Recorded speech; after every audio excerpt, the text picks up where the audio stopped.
kalian sampaikan ke saya. Namun demikian belum saya baca seluruhnya. Ya, saya minta waktu untuk menyelesaikan itu karena banyaknya penugasan ya. Yang kedua terkait masalah ujian tengah semester, terima kasih sudah menyampaikan kepada saya masing-masing usulan soal yang itu semua saya rekap ya. Saya rekap dalam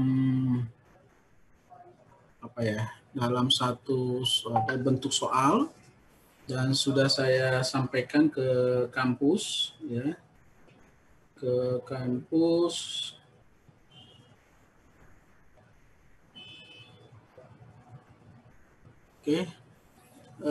untuk di-compile dengan dosen lain. Kebetulan tadi dapat informasi dan baru saya kirim bahan untuk pertemuan terakhir di minggu besok tanggal 9 sebelum UTS. Itu bahan yang terakhir saya kirim dan juga ada chapter 4 ya, chapter yang bahan untuk setelah hari ini yang kita akan bahas.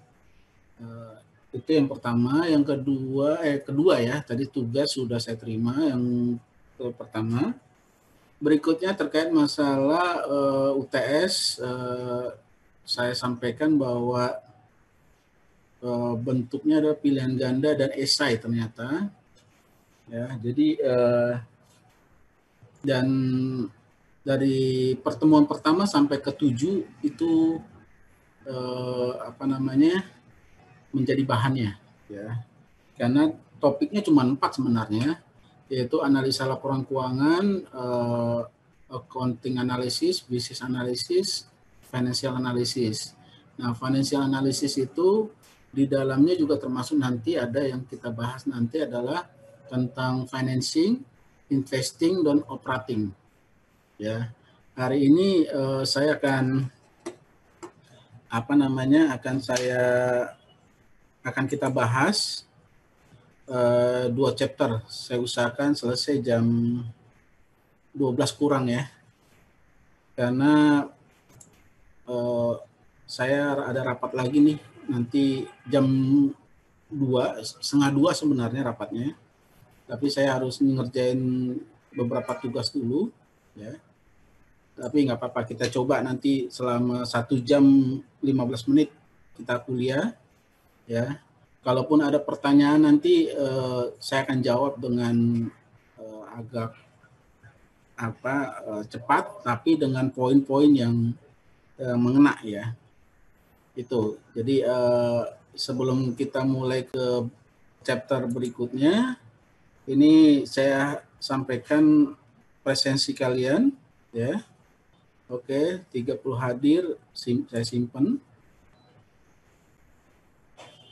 Ini saya ulang-ulang untuk memberikan keyakinan kepada kalian bahwa perkuliahan yang saya lakukan itu secara transparan ya, dengan metode dan penjelasan informasi yang lebih detail ya. Oke, ini tinggal saya nanti screenshot di pertengahan atau di akhir perkuliahan kita. Oke, kita mulai ke kemarin saya sudah sampaikan ke kalian ya, chapter 3 yaitu tentang analyzing financing activities ya, aktivitas keuangan, analisis aktivitas keuangan.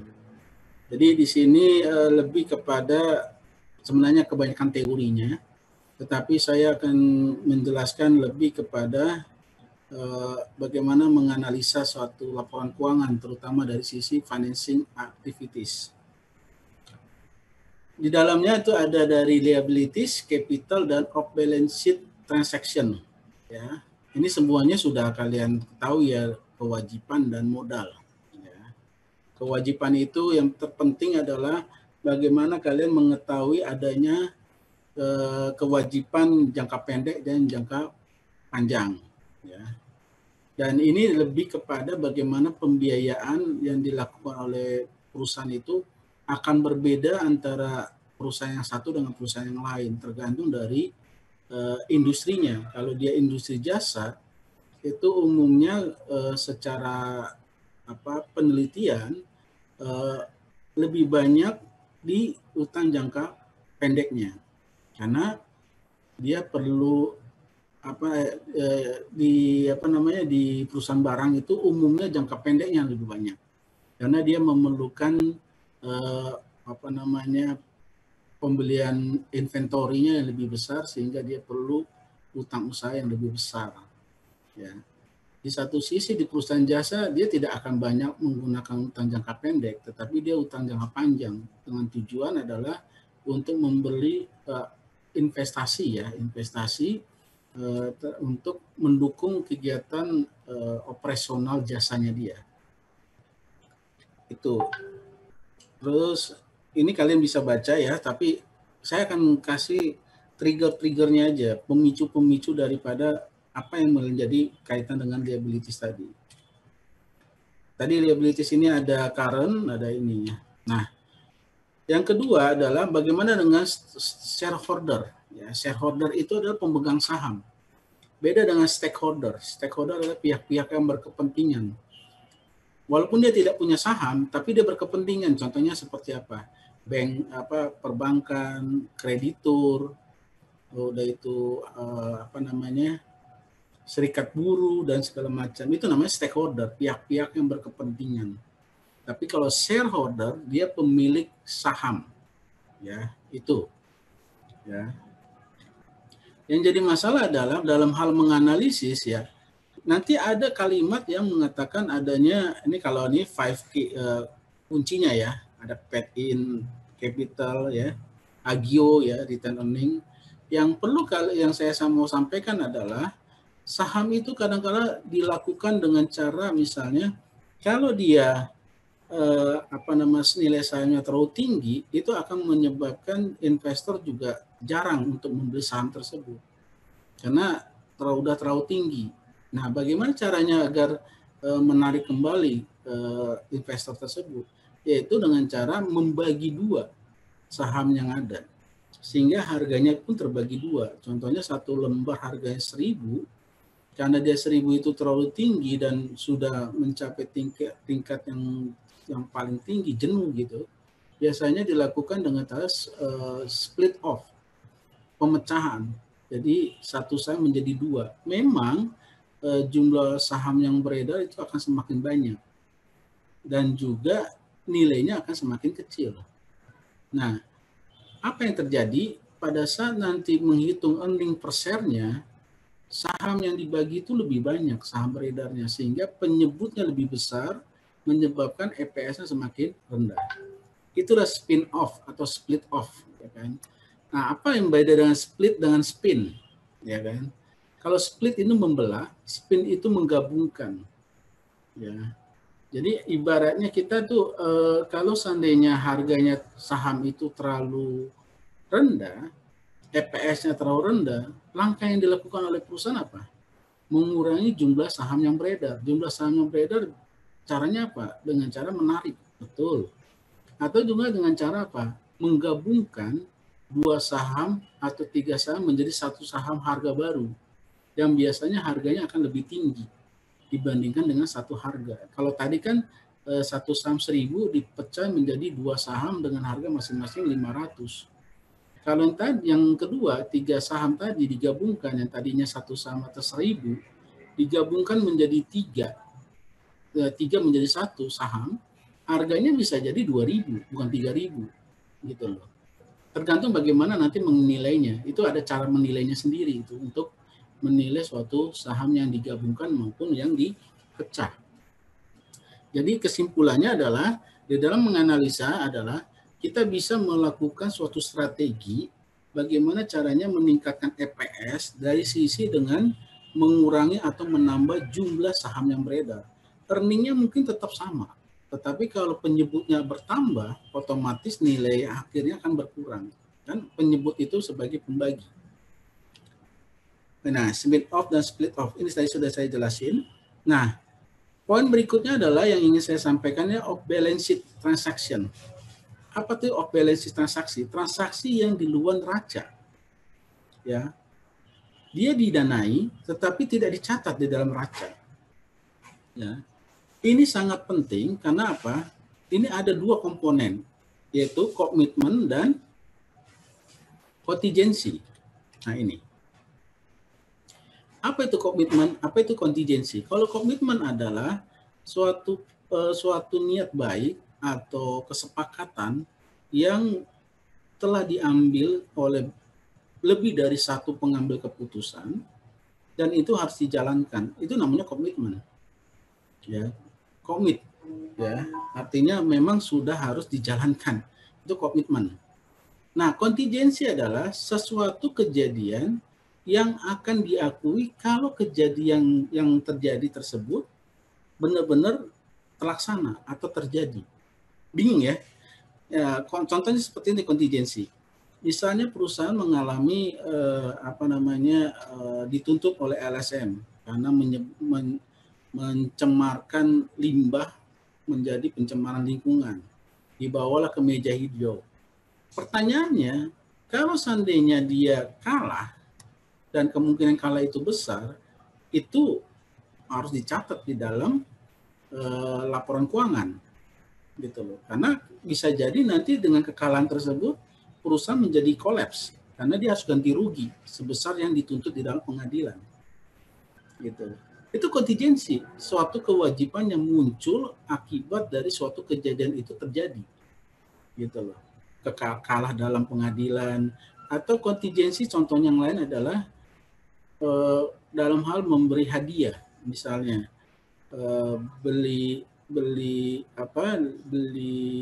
suatu barang dikasih poin dan poin itu akan diundi dan hadiahnya adalah mobil. Nah, itu termasuk kontingensi.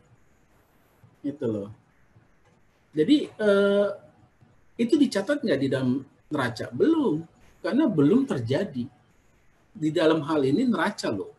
Tetapi dari catatan laporan keuangan itu perlu disampaikan kepada pemakai laporan keuangan.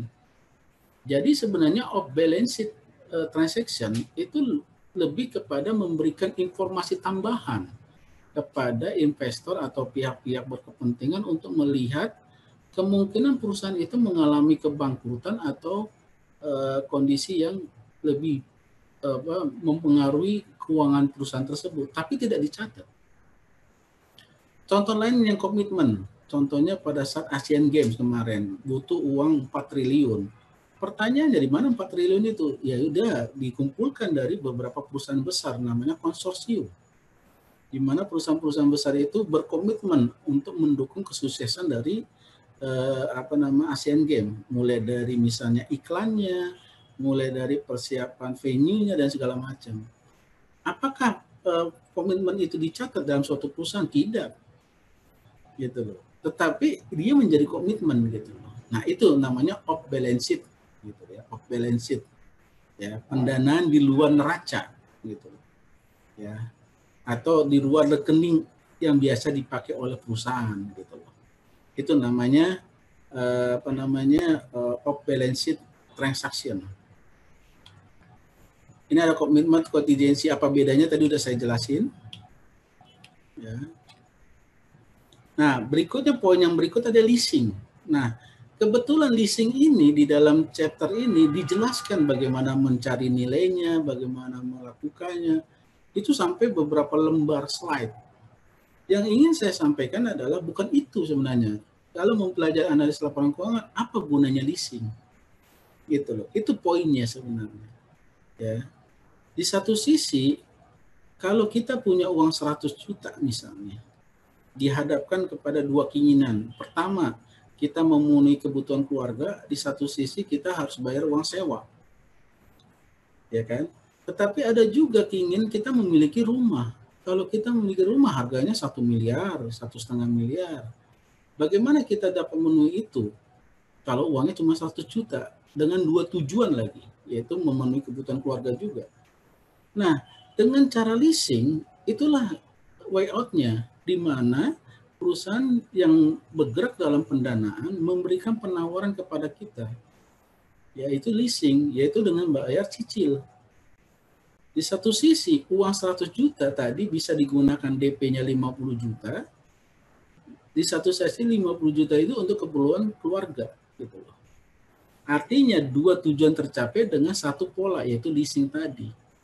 Nah, analisa-analisa ini penting gitu loh. Mana perusahaan-perusahaan yang sering menggunakan leasing? Itu tadi perusahaan-perusahaan yang lebih banyak membutuhkan misalnya aset tetap untuk mendukung operasionalnya dia. Jadi itu yang dipentingkan sebenarnya.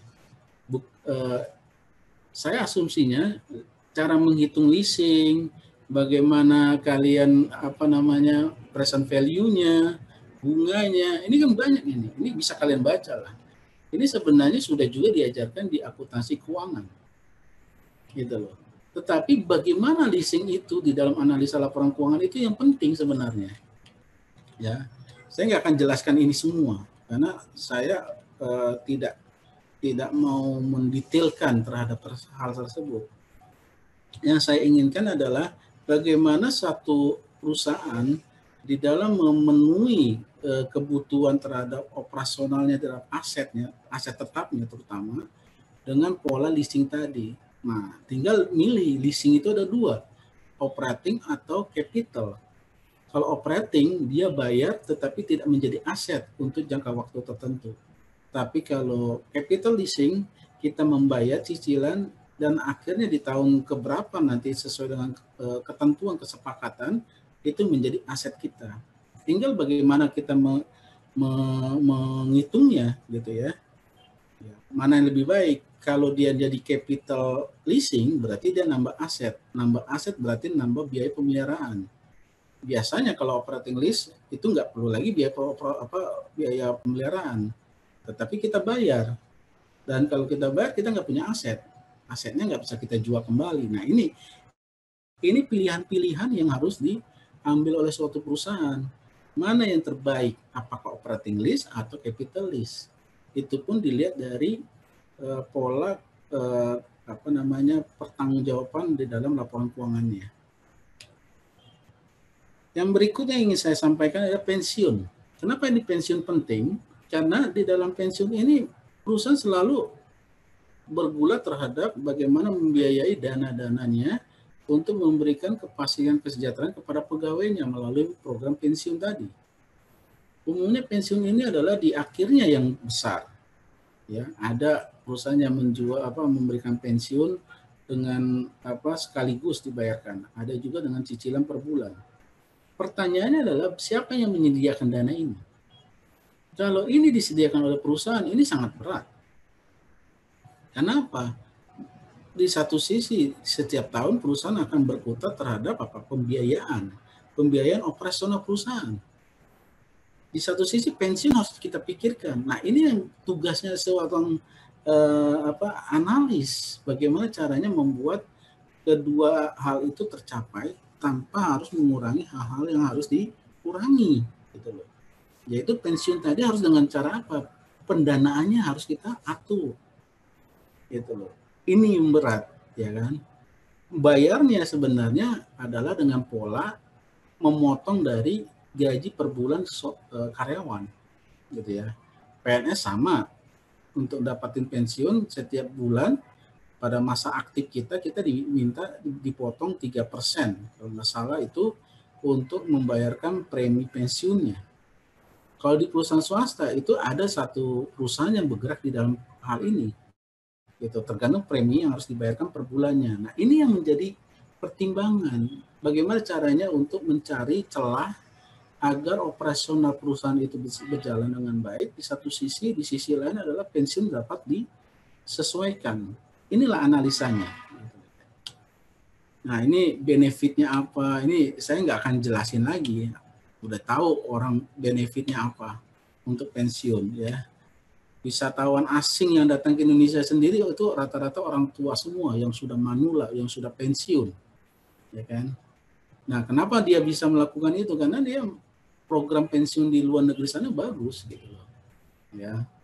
Dan dikelola dengan baik. Nah, ini yang sebenarnya cita-cita dari seluruh pegawai di di pemerintahan ya, bagaimana caranya kita mendapatkan pensiun, di mana pada saat kita kerja kita dapat sekian juta, setelah pensiun turun 80%, bayangin aja, kebutuhan tuh sulit untuk turun, kebutuhan ya, karena apa? Karena kebutuhan itu sering meningkat, tapi sulit untuk turun. Nah, pada saat pensiun langsung dapat, misalnya tadinya dapat 28 juta sebulan, setelah pensiun hanya dapat 4 juta atau 3 juta, itu sangat berat. Gitu loh. Biayanya, hidupnya dia, listrik, air, kebutuhannya itu nggak akan turun gitu loh. Ya kan? Ya, jadi ini yang dipikirkan sebenarnya, bagaimana caranya agar setelah pensiun pun karyawan bisa menikmati tanpa harus berpikiran bagaimana caranya untuk mencari pensiun itu sendiri dengan cara yang tidak benar. Ini yang perlu penting. Di satu sisi biayanya juga besar, yang di satu sisi cara untuk mengumpulkannya juga sulit gitu loh. Oke, Marcella udah ngirim saya tugas membuat pertanyaan. Terima kasih Marcella, tapi ini sudah saya kirim ke kampus. Iya Pak. Ya, thank you ya Marcella, ini saya sudah terima, saya udah baik gitu ya, udah saya dapatkan. Oke, kembali ke poin tadi bahwa kondisi di dalam pensiun ini sangat sulit untuk kita kita trade off kan. Trade off itu artinya kalau keputusan ini diambil, apa yang harus dirugikan, atau sebaliknya, atau lebih kenal namanya opportunity cost, biaya kesempatan. Ya, itu analisa-analisa yang harus kalian tahu ya, opportunity cost, terus cost benefit analysis, analisis manfaat dan biaya harus kita hitung, berapa manfaatnya, dikuantitatifkan, berapa biayanya, di challenge, ditandingkan, mana lebih besar, apa cost-nya lebih besar atau benefitnya. Ambil yang benefit yang lebih besar daripada cost-nya. Berapa besar benefit dengan cost-nya perbedaannya, minimal 30%. Gitu loh. Contohnya cost-nya 100, kalau si benefitnya 130, berarti 30% itu baru bisa diambil. Tapi kalau hanya 120 itu jangan diambil. Itu analisa-analisa yang seharusnya ya dalam analisa laporan keuangan ini juga ditambahkan gitu ya. Karena kebetulan saya seorang analis gitu. Jadi sangat pas gitu saya sampaikan dengan mata kuliah ALK ini. Oke, lalu ini mungkin selanjutnya hanya menjelaskan bagaimana menghitung kontribusi benefit ini loh. Ya, ini semuanya sih pakai present value ini. Ya. Saya yakin ini nggak terlalu sulit lah. Kalau present value udah kalian dapatkan kan di manajemen keuangan. Oke, ini mungkin yang bisa saya sampaikan ya. Selanjutnya ini hanya menghitung saja benefitnya apa. Cuman yang saya ingin sampaikan adalah cara membaca suatu data itu yang penting sebenarnya. Ini kan hanya praktis exercise aja ya, cara menghitungnya. Saya juga nggak tahu cara nanti esainya nanti ujian kayak mana. Saya sih sudah usulkan soalnya bahwa saya akan menyiapkan data gitu ya, data, terus data keuangan, lalu suruh analisa. Yang saya butuhkan bukan dari pola menghitungnya saja, tetapi kedalaman di dalam membaca suatu data tersebut. Itu yang perlu. Namanya juga analis laporan keuangan kan, analisis laporan keuangan. Jadi ibaratnya kita dikasih data angka-angka, tapi kalau kita harus bisa baca apa maksud angka-angka tersebut. Itulah analisis ya. Oke, itu chapter 3 ya. Saya lanjut aja ke chapter 4, nanti pertanyaannya bisa kita kumpulkan. Di chapter 4 kita akan bahas tentang investasi. Ya. Investasi terhadap apa? Ya jelas dari aset. Kalau kita bicara neraca, tadi kita bicara financing. Financing itu kan ada di sebelah kanan. Ya, ada di sebelah kanan. Itu adalah sumber pembiayaan. Bisa dari liabilities, bisa dari modal. Tapi sisi sebelah kiri atau nama dikenal dengan debit ya. Kalau kanan kan kredit. Kalau debit itu adalah sisi dari investasi.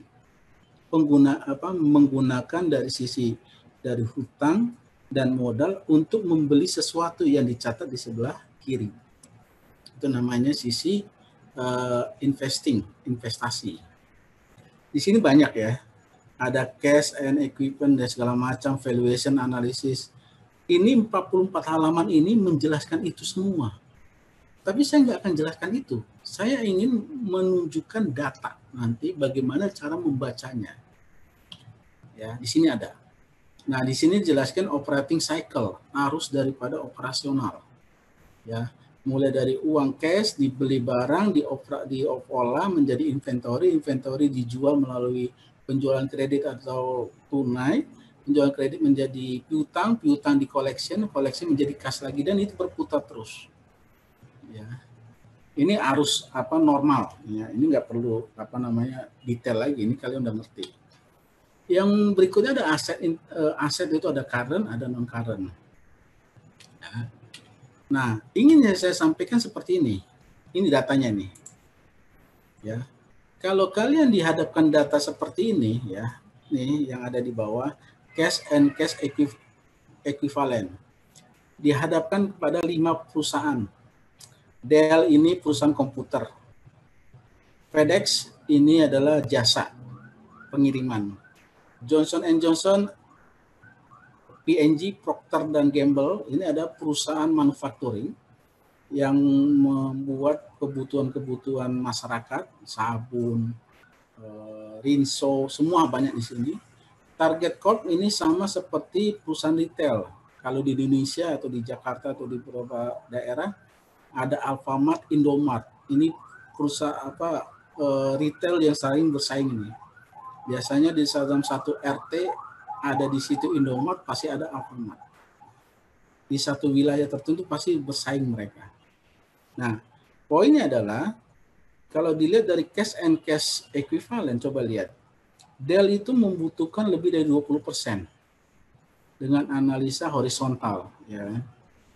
FedEx hanya 5%. Johnson & Johnson, Procter & Gamble juga hanya 10%. Retail malah lebih kecil. Apa yang kita dapat gambarkan di sini? Kalau saya seorang analis, saya akan melihat begini. Kenapa Dell lebih banyak membutuhkan cash? Karena dia menjual produk berupa laptop. Dan dia perlu uang cash untuk produksi. Banyak barang-barang yang elektronik yang butuh dengan cash di sini. Kenapa FedEx tidak? Karena posisi FedEx dia perusahaan jasa. Perusahaan jasa dia tidak perlu produksi barang-barang. Ya, dia hanya ngirim. Dia nggak butuh persediaan. Berarti kalau dia nggak butuh persediaan, berarti nggak butuh cash yang banyak untuk membeli persediaan. Jelas. Ini Johnson & P&G. Kenapa dia 10% lebih rendah dibandingkan Dell? Kalau Dell ini teknologi, sedangkan ini produk makanan, sabun yang ya nggak terlalu besar dibandingkan Dell, karena Dell itu teknologi harganya mahal-mahal. Jadi dia butuh cash juga, tapi tidak sebesar Dell.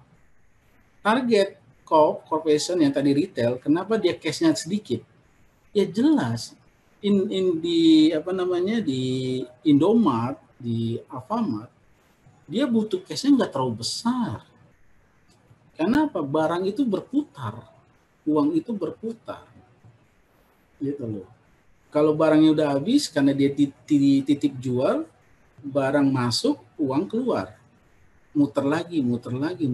Jadi cash di sini nggak terlalu besar sama dia butuhnya. Kenapa?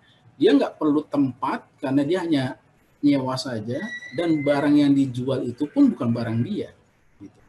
Itu cara menganalisanya. Jadi dengan melihat karakteristik dari perusahaan-perusahahaan ini, itu harus bisa kita jelaskan kenapa cash ini lebih rendah, lebih tinggi, ini lebih rendah, ini di antara ini.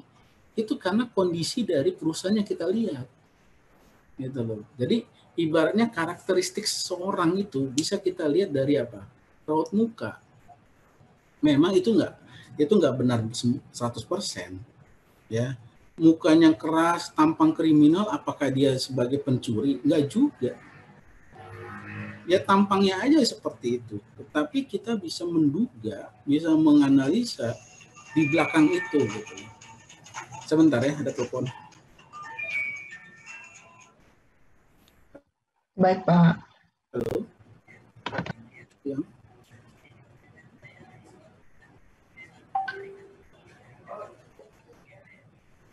Oh, maaf.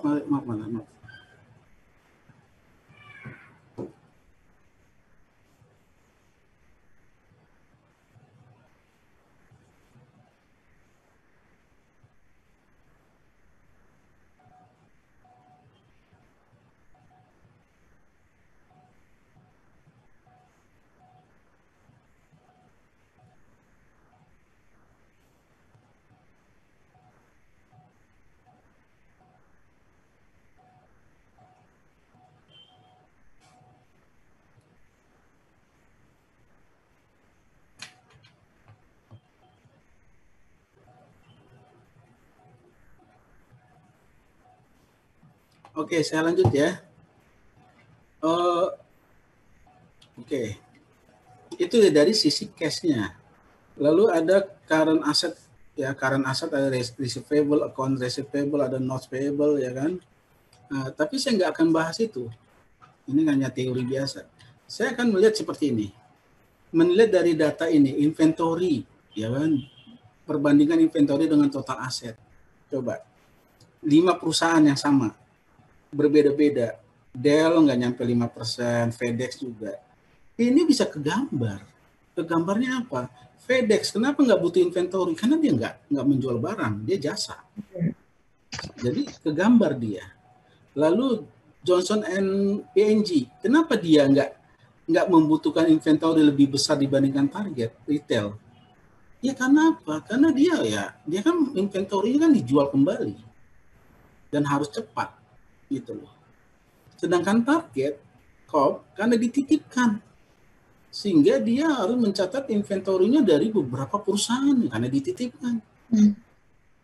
Nah itu, Dell kenapa nggak butuh inventory besar? Karena dia teknologi di sini, laptop.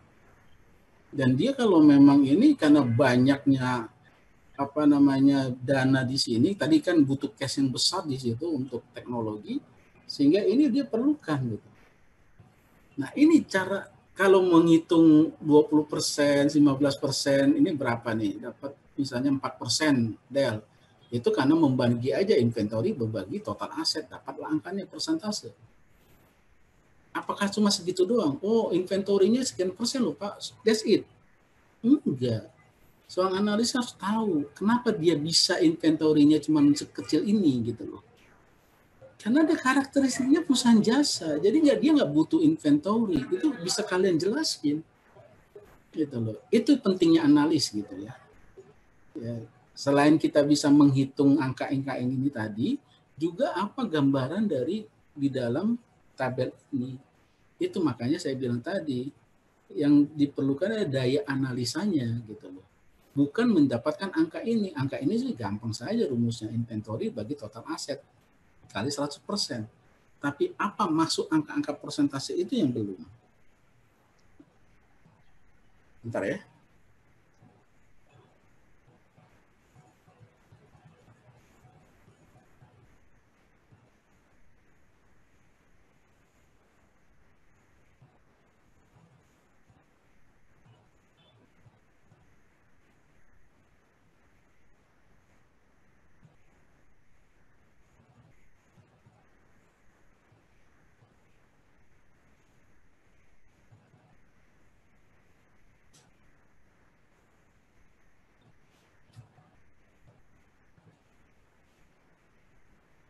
Oke. Itu dari inventory. Nah, ada FIFO, LIFO. Ini kan hanya menghitung saja ya. Ini kalian udah ngerti lah itu. Ya, bahasa saya ini kan. Nah, berikutnya adalah long life asset. Ya, aset tetap lah. Saya nggak akan jelaskan ini semua, tapi saya mau ngambil tabelnya aja. Nah ini, ya, angka-angka tadi dengan di slide di atasnya. Tapi coba lihat, Dell dia membutuhkan property plant equipment itu kecil banget, ya, karena dia kebanyakan teknologi. Jadi nggak perlu dia aset. Terus kalau dia FedEx, kenapa perlu dia besar di sini? Bandingkan dengan Johnson Johnson. Dia kan perusahaan multinasional ini, pengangkutan. Jadi dia butuh pesawat, dia punya pesawat sendiri. Makanya property, plant, dan equipment ini juga gede. Johnson dan P&G dia punya pabrik, tapi nggak sebanyak dibandingkan asetnya si FedEx. Kenapa? Dia punya pesawat, armada angkutannya banyak, mobilnya banyak di seluruh dunia. Ini, karena kalau tanpa itu mereka nggak bisa berjalan, nggak bisa memberikan jasa. Jadi wajar. Retail, kenapa lebih besar juga? Ya karena dia tadi itu buka cabang di mana-mana, tempat di mana-mana, gitu loh. Jadi dia perlu aset yang besar. Jadi dengan karakteristik perusahaannya saja, kita bisa gambarkan gitu loh. Oh, kenapa dia punya properti sebesar ini ya, gitu loh. Itu masuk akal. Yang jadi masalah adalah kita harus dapatkan informasi dulu. Ini perusahaan apa ya? Kok bisa dia besar sekali propertinya? Itu yang penting. Jadi kembali lagi saya akan menjelaskan bahwa data itu penting. Tetapi bukan berarti data itu harus lengkap. Data nggak lengkap, bisa nggak ngambil keputusan? Bisa. Gitu loh. Ya. Yang nggak berani ngambil keputusan itu adalah orang yang merasa bahwa datanya nggak lengkap. Data nggak lengkap pun asal evidensnya benar, artinya nggak hoax datanya, bisa diambil suatu keputusan. Jadi analisis itu atau analisis laporan keuangan itu penting gitu loh untuk mengelola aset-aset ini, ya, data-datanya. Jadi seorang analis itu dia bisa berbicara kalau didukung oleh data-data yang lengkap, gitu. Jadi penting kita perhatikan data-data itu. Jangan sampai data-data yang ada itu tidak kita gunakan secara maksimal. Lalu berikutnya yang terakhir, intangible asset. Ya, intangible itu apa sih? Aset tidak berwujud. Contohnya apa? Hak paten, copyright, goodwill. Coba lihat, dia ini ada nggak intangible-nya? Ternyata nggak ada. Karena dia teknologi. Teknologinya nggak perlu dia daftarkan. Karena teknologi itu sangat sulit. Gitu. FedEx perlu nggak intangible-nya? Perlu, karena dia apa? Dia membuka lahan di negara-negara lain dengan menjual FedEx-nya. Berarti mendapatkan apa? Goodwill-nya. Goodwill terhadap produk nama FedEx-nya itu sendiri. Johnson Johnson nama P&G kok banyak nih intangible-nya? Ya iya. Dia menciptakan produk-produk yang didaftarkan ke hakim. Hak kecerdasan intelektual. Gitu loh. Jadi produk-produknya perlu diciptakan, perlu dipatenkan, istilahnya seperti itu. Lalu target corporation ini apa nih? Kok kenapa dia kecil? Ya dia nggak menciptakan apapun, ya, tidak menciptakan produk yang bisa dihak patenkan, gitu loh. Makanya dia nggak butuh besar di sini persentasenya. Biasanya yang intangible asetnya besar itu adalah klub sepak bola, klub bola basket, atau seperti Microsoft itu gimana, Pak? Iya, Yasmin, ada yang mau ditanya? Kalau misalnya Microsoft gitu juga besar ya, Pak? Atau Google gitu? Betul, Microsoft, Google itu intangible-nya besar itu. Karena apa?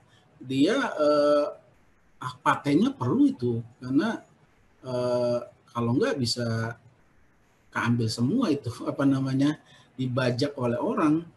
ya. Malah mereka menganggap sumber daya manusianya dia itu adalah aset. Pegawai itu aset. Sama seperti pemain bola. Ronaldo, terus Pogba, atau siapa ya pemain terkenal, ditransfer dengan sekian triliun. Itu sebenarnya tuh aset loh, dicatat oleh klub sepak bola yang membeli itu sebagai aset. Oh, itu Dan intangible asset, Pak. intangible Kalau asset, betul. Itu intangible asset. Karena apa? Karena sulit kita menghitungnya, gitu loh. Karena itu aset yang benar-benar kita, sumber daya manusia itu apa? Apa yang mau dihitung dari intangible asset? Keahlian. Manusia dihitung dengan apanya? Kan kepandaiannya, masalah kecerdasannya menjadi manajer misalnya. Itu intangible. Susah kita menilai kepandaiannya dia. Membuat menjadi nilai rupiah gimana caranya? Otak gitu. Oh, dia udah sampai S3. Mau dihitung berapa uang yang dikeluarkan untuk S3. Susah. Pengalamannya dia menjadi seorang manajer misalnya, itu sulit dinilainya, itu intangible. Tapi bisa didekatkan.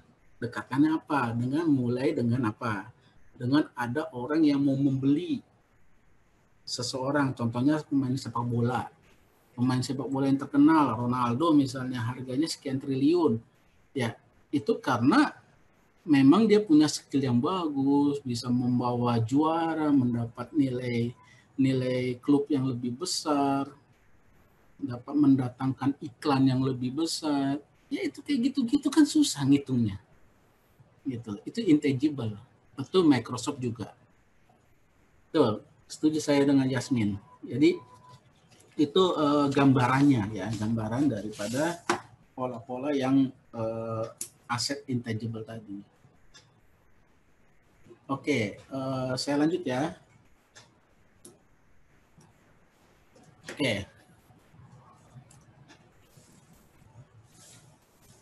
Oke, selanjutnya terkait masalah, tinggal 2 slide. Nah, ini contohnya saya bilang tadi.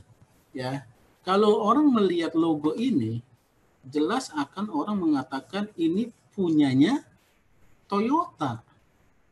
Kalau lihat logo ini, orang akan melihat ini mereknya sih Mercy. Orang kalau mau pakai dia punya merek, dia harus bayar royalti. Coba, itu namanya intangible. Ya, ini brand value-nya, nilai brand-nya loh, nilai ininya aja itu gila-gilaan. Nggak sembarangan loh. Menggunakan apa? Sudah dikenal orang, Intel. Terus apa lagi? Ini apa, lambang Apple. Ya, terus apa lagi tadi, Microsoft mana ya? Nggak ada. Google misalnya. Ini ada Microsoft. Nah, contoh-contoh seperti itulah yang saya maksud tadi, intangible-nya. Ya, itu gambaran daripada cara menilai suatu perusahaan, analisis kita gitu.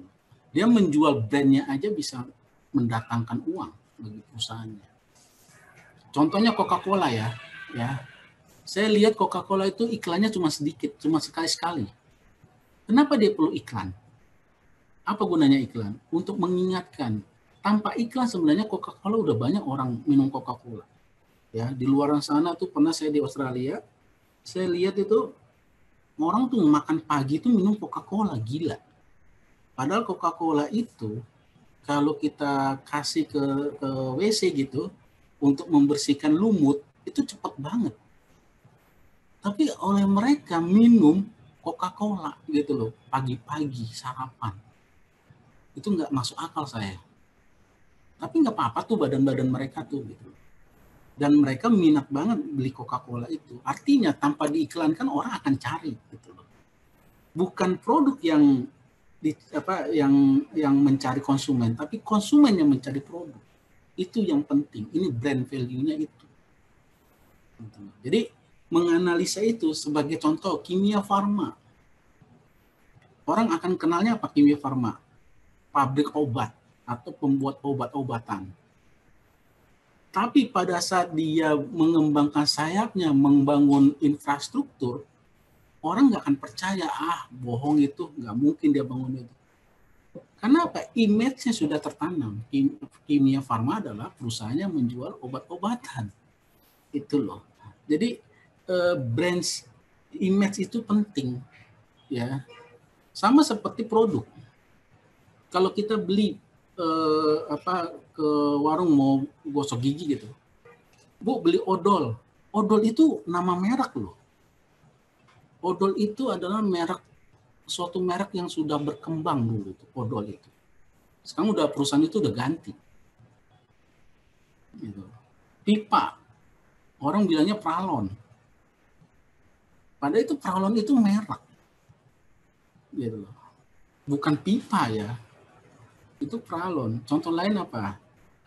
Beli apa ya? Sebenarnya pasta gigi. Odol namanya ya.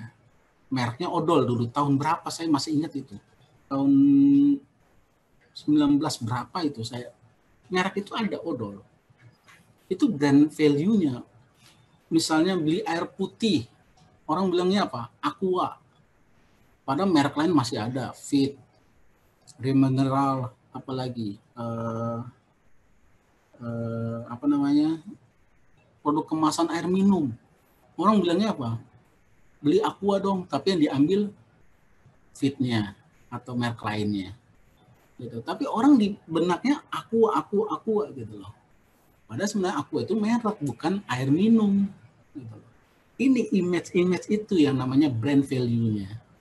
Itu. Jadi dalam menganalisa itu, nilai suatu saham pun karena dia brandnya udah bagus, tanpa melihat tingkat penjualannya pun orang akan yakin bahwa perusahaan itu nggak akan bangkrut karena peminatnya banyak, pembeli produknya tinggi, ya, tanpa iklan pun nggak masalah, orang akan mencari, ya, karena udah di otaknya gitu loh, sudah mindsetnya udah ini loh, gitu loh. Beli pipa bilangnya beli Pralon dong. Orang yang jual juga bingung, Pralon berarti merek Pralon. Padahal di otak kita apa? Pipa. Ya kan? Merek lainnya boleh gitu. Beli odol. Orang bingung, odol. Odol apa ya? Pasta gigi. Nah, tapi di warung-warung orang kenalnya odol. Odol itu di pasta gigi. Merek apa? Nah, itu belum tahu. Tahu-tahu dikasih aja apa merek apa, Citaden atau apa. Itu gambarannya. Oke, itu adalah pola bagaimana menganalisis suatu laporan keuangan digabungkan dengan brand value tadi, intangible tadi. Ya, berarti topik sudah saya sampaikan. Ada pertanyaan? Ayo, ada adikku. Izin bertanya, Pak. Boleh, Putri. Kan tadi kan ini kan udah ada tuh Pak nilainya. Sebenarnya kan intangible asset itu kan dia itu sebenarnya dia itu nggak ada, tapi itu dinilai. Terus Bapak bilang tadi kan sulit untuk menentukan nilainya. Nah, bagaimana seorang analis itu menentukan nilai yang tepat untuk suatu intangible asset ini gitu Pak? Oke. Jadi sebenarnya untuk menilai suatu intangible asset itu memang ada profesi yang bertugas untuk itu, namanya appraisal. Ya, appraisal itu suatu profesi yang ditugaskan untuk menilai suatu nilai jasa atau nilai barang tertentu. Namun demikian, kalau nanti appraisal itu di dunia lagi dibutuhkan sekali karena jumlah appraisalnya dengan kebutuhannya atau permintaannya lebih banyak permintaannya dibandingkan yang tersedia. Tenaga appraisal itu yang setahu saya itu, yang saya kenal itu baru 10%. Padahal butuhnya adalah 50%, berarti sangat langka gitu ya, tenaga appraisal tadi. Tetapi seorang analis juga bisa melakukan, yaitu dengan cara apa? Melihat dari tingkat perkembangannya. Misalnya pangsa pasarnya, Coca-Cola berapa sih? Kalau dia menguasai pangsa pasar lebih dari 50%, berarti brand value-nya itu udah tinggi sekali. Ya kan? Nah, bagaimana menilai suatu brand value? Itu tadi kita bisa lihat dari pangsa pasarnya, jumlah produk yang dijual, lalu bisa memperkirakan juga dengan hitungan-hitungan harga penawaran gitu ya. Contohnya harga penawaran tadi dengan analogi yang sama dengan klub sepak bola. Ronaldo misalnya, berapa yang bisa dinilai? Kan itu berarti tawar menawar kan antara manajer yang satu dengan manajer yang lain gitu, atau pemilik perusahaan dengan klub dengan klub lainnya.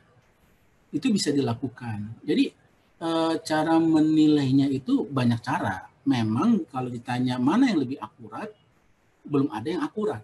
Belum ada yang bisa dianggap pas untuk menilai tersebut.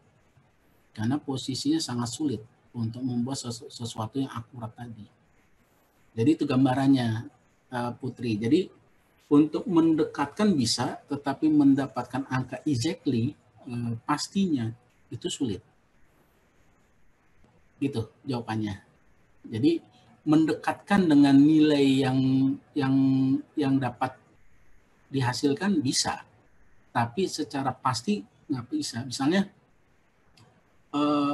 kalau barang kan gampang tuh, barang ya, barang bisa dicari dengan cara satu barang misalnya berapa biaya materialnya, berapa biaya tenaga kerjanya, berapa pendukungnya, dihitung dapat sekian.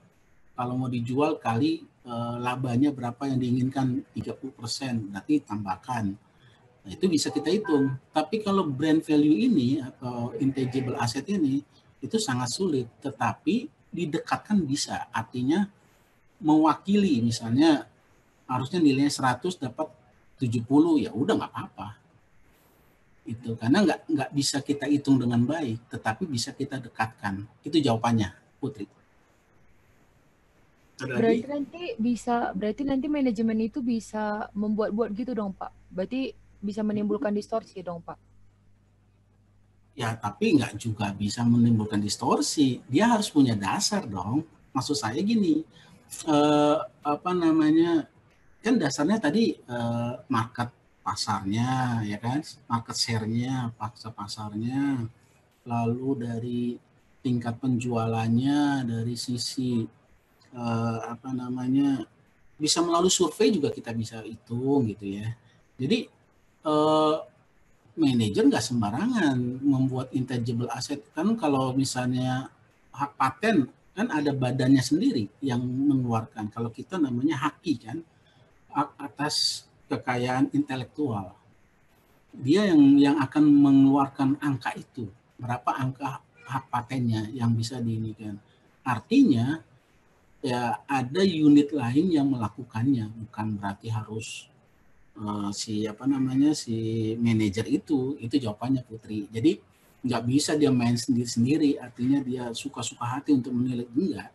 Dia harus mendekatkan kepada appraisal kalau dia bisa menyewa appraisalnya, tapi bisa juga dari badan yang bekerja untuk itu. Contohnya Kementerian Hukum dan HAM itu di salah satu direktoratnya ada HAKI, hak atas kekayaan intelektual. Nah, dia bisa dengan jasa itu bisa dipakai gitu. Kalau kita daftarkan, nilai brandnya sekian, nah udah kita catat gitu. Jadi manajer nggak bisa main-main gitu loh. Itu jawabannya, Putri. Baik, Pak. Terima kasih, Pak. Sama-sama. Ada lagi? Ada waktu 6 menit nih. Saya minta 11:30 kita selesai ya. Karena saya ada jam 2 rapat lagi, jadi saya harus nyiapin bahan. Ya, saya usahakan semua bahan yang kalian butuhkan, PowerPoint saya atau apapun nanti saya kirimkan. Ya, tadi saya sudah kirimkan untuk bahan minggu depan. Ya, Yasmin ada, Marcella. Ya, gimana Yasmin? Tanya Pak, ini tadi saya udah nulis di JCR juga sih. Tapi kayaknya saya tanyain di sini aja. Boleh. Silakan. Nah, ini lebih ke yang tadi sih Pak, yang materi bab 3. Nah, itu kan udah pernah dipelajarin di intermediate juga hitung-hitungannya. Baik, oke. Nah, untuk ALK ini sendiri itu apa sih yang perlu ditekanin lagi Pak dalam menganalisis kayak leasing dan pensiun tadi. Terus kalau ada data itu tuh gimana cara ininya Pak? Tadi kan belum sempat dijelasin juga. Kalau yang aset tadi kan udah ini Pak, udah sempat dijelasin kayak datanya, grafiknya gitu. Nah, kalau yang leasing saya belum terlalu paham Pak sama pensiun itu. Gimana cara menganalisisnya?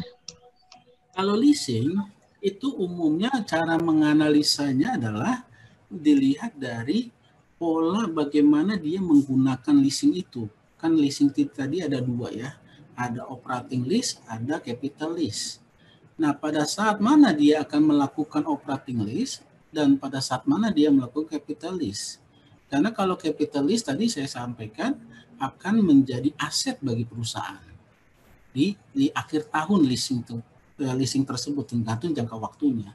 Kalau operating lease enggak.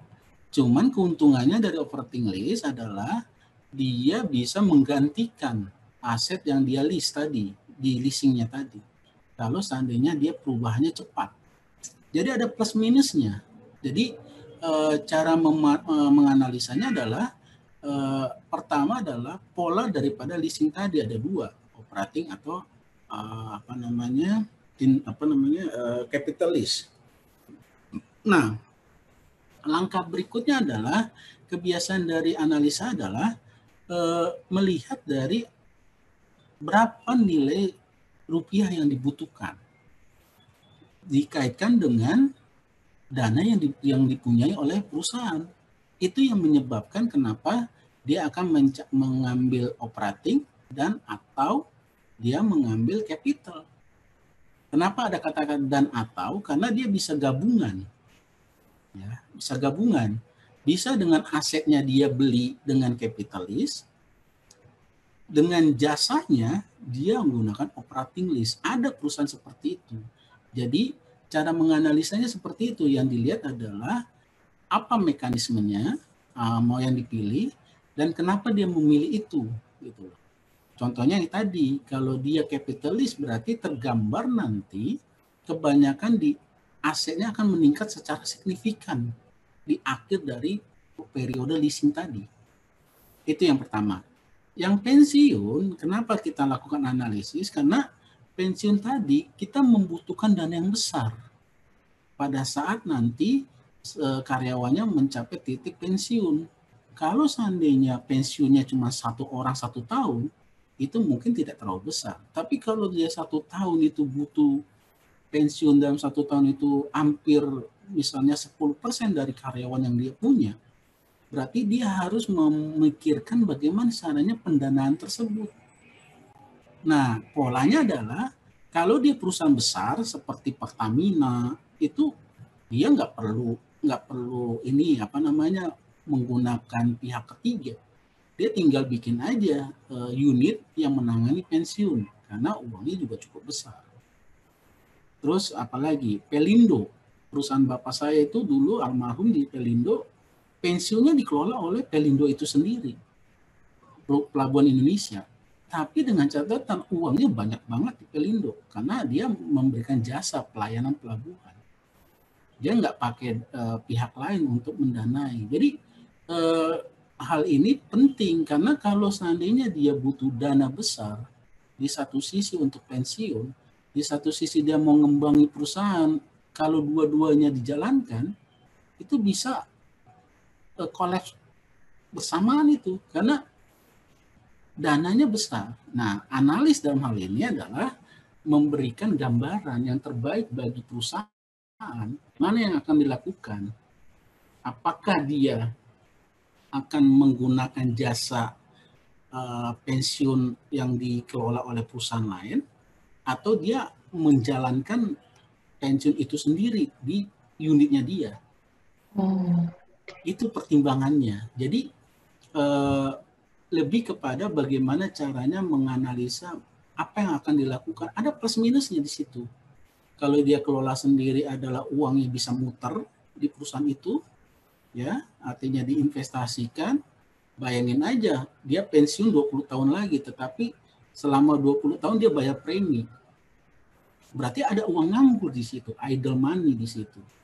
Dimana kalau nanti uang ini akan bisa dipakai nanti 20 tahun berikutnya, gitu loh. Pada saat dia pensiun, tapi selama 20 tahun dia bisa muterin itu uang itu, gitu loh. Nah itu contoh-contohnya. Jadi cara berpikirnya adalah untuk bagaimana seorang analis itu memberikan gambaran secara utuh terhadap program-program pensiun tadi. Itu maksudnya Rasmin.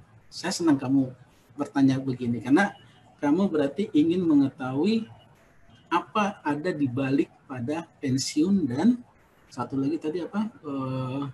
Leasing. Leasing.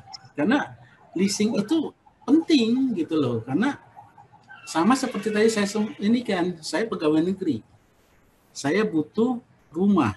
Daripada saya ngontrak, saya bayar, habis begitu-gitu aja. Saya nggak dapat aset, padahal saya ingin rumah. Di satu sisi, uang saya cuma 100 juta misalnya. Harga rumah lagi tinggi-tingginya. Biaya hidup juga lagi tinggi-tingginya. Bagaimana caranya 100 juta ini bisa dua tujuan yang digunakan? Itulah gunanya analis. Yaitu, oh ya kenapa nggak saya beli aja leasing? Cicil bayar rumahnya. DP 50 juta, saya bayar per bulan nanti atau per tahun sekian, gitu.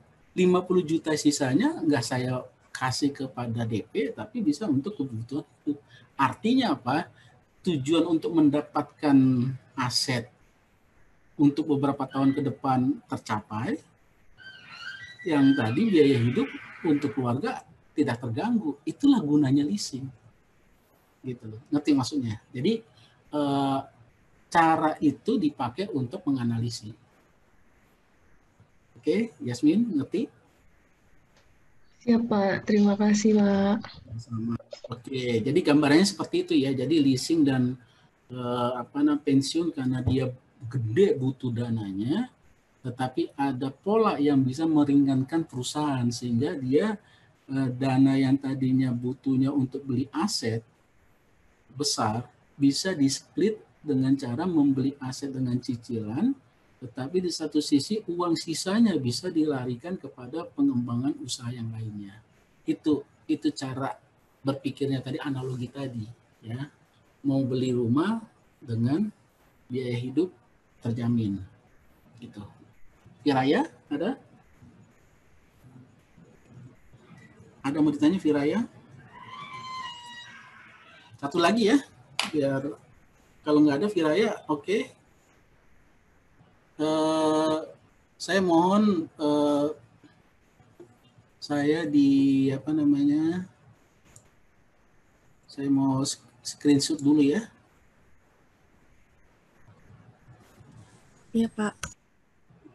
Sorry, sebagai bukti saya untuk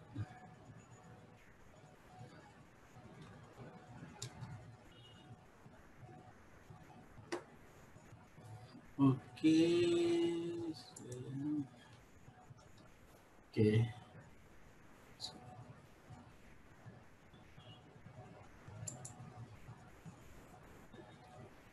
Oke, kalau nggak ada pertanyaan, saya akhiri perkuliahan kita ya. Nanti kalau ada pertanyaan lagi bisa dari Classroom, ya, Google Classroom, silakan. Dan saya minta kalian untuk membaca PPT saya. Terus kalau masalah ujian tadi polanya adalah semua pertemuan dari pertemuan pertama sampai besok minggu depan itu akan diujikan. Oke. Jadi kalian tinggal membaca. Kalau ada pertanyaan di Classroom bisa kalian sampaikan. Oke, itu saja yang bisa saya sampaikan, adik-adik. Minggu besok adalah minggu sebelum UTS, minggu terakhir sebelum UTS, yang kalian harus ujian. Oke, thank you atas kuliah kita hari ini. Saya akhiri. Oke, saya akhiri. Sampai ketemu minggu depan. Ada, Oke. Pak. Terima kasih, Pak. Thank you. Terima kasih, Pak. Ya, saya aja ya, gunakan aja ini Zoom ini untuk kalian diskusikan apa yang perlu kalian diskusikan. Oke? Terima Baik, kasih. Pak. Thank you, saya leave meeting.